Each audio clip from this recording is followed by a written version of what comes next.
আগামী দিনে আজকে পড়ছো, আজকে শিক্ষক, আজকে তোমরা ছাত্র, তো আগামী দিনে জিম্মেদারি কাজ করবে ইনশাআল্লাহ, সবাই করবে ইনশাআল্লাহ। একবার হাত তুলে বলে দেখি, আল্লাহ কবুল করুক। ভাই, যে সমস্ত বাচ্চারা এখানে আজকে বসে আছে সবাই বাবার অধীনে। বাবারা যারা দেখছেন বা শুনছেন, আমি আপনাদেরকে রিকোয়েস্ট করব, এদেরকে ছাড়তে হবে, পায়ে দড়ি বেঁধে রাখবেন না যে সবসময় সংসারে কাজ করো, সবসময় করো, করবে অবশ্যই। দিনের কাজ করে দুনিয়ার কাজ করবে, আল্লাহ সহযোগিতা করবে।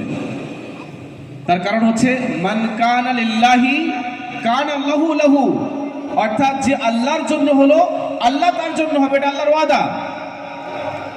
তো আমার আপনার সন্তান যদি দিনের জন্য 10টা মিনিট সময় লাগায়, তো আমার এটা ভাবতে হবে যে আমার জন্য সৌভাগ্য এটা, বা আমি কোনো না কোনো নেক কাজ করেছি, আমার সেই নেক কাজের বদৌলতে আল্লাহ তাআলা আমার সন্তানকে দিনের কাজে লাগিয়েছে।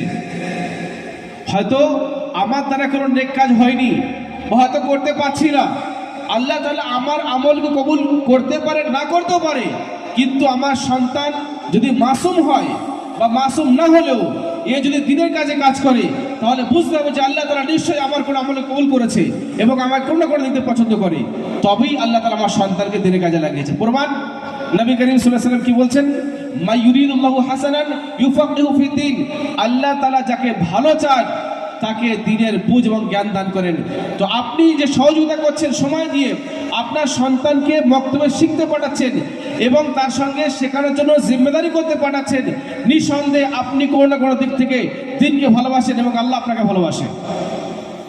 কথা বুঝে আসছে ভাই? তো এই যে বাচ্চারা বসে আছে, এই যে ছেলেরা বসে আছে, বা যারা এই যে জিম্মেদারি